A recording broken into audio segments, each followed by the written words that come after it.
Senin 24 Februari 2025, Kejaksaan Agung menahan sebanyak 7 tersangka kasus dugaan korupsi, tata kelola minyak mentah dan produk kilang, yang melibatkan subholding PT Pertamina dan kontraktor kontrak kerja sama periode 2018 hingga 2023. Kasus dugaan korupsi ini diperkirakan merugikan negara hingga Rp193,7 triliun.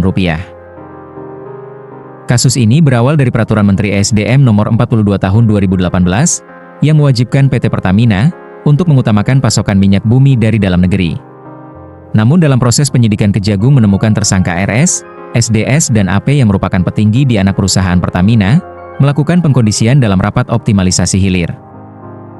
Pengkondisian yang dilakukan para tersangka itu membuat pemenuhan minyak mentah maupun produk kilang, malah dilakukan dengan cara impor.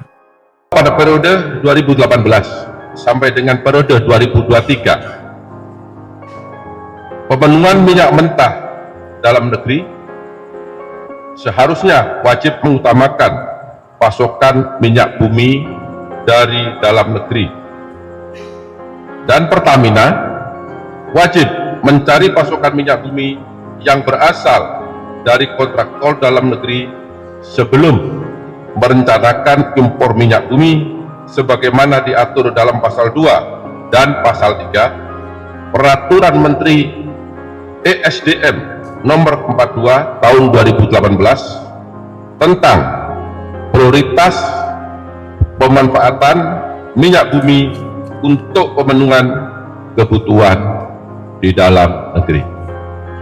Namun berdasarkan fakta penyidikan yang didapat, tersangka RS, SDS dan AP melakukan pengondisian dalam rapat optimalisasi hilir atau OH yang dijadikan dasar untuk menurunkan produksi kilang sehingga produksi minyak bumi dalam negeri tidak terserap seluruhnya, dan pada akhirnya pemenuhan minyak mentah maupun produk kilang dilakukan dengan cara impor. Lalu ditemukan adanya perbuatan jahat antara subholding Pertamina dengan broker dalam kegiatan pengadaan impor minyak mentah oleh PT Kilang Pertamina Internasional dan produk kilang oleh PT Pertamina Patraniaga. Para tersangka diduga mengincar keuntungan dengan memenangkan broker minyak mentah dan produk kilang secara melawan hukum.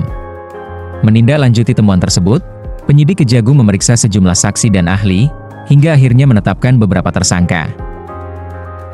Total ada sebanyak 7 tersangka, yang sudah ditetapkan dalam kasus dugaan korupsi tata kelola minyak mentah dan produk kilang periode 2018 hingga 2023. Dalam kasus ini, para tersangka itu pun memiliki peran masing-masing.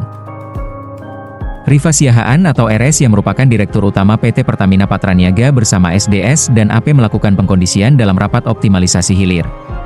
Rapat itulah yang dijadikan dasar untuk menurunkan produksi kilang. Ketiganya juga memenangkan proker minyak mentah dan produk kilang secara melawan hukum.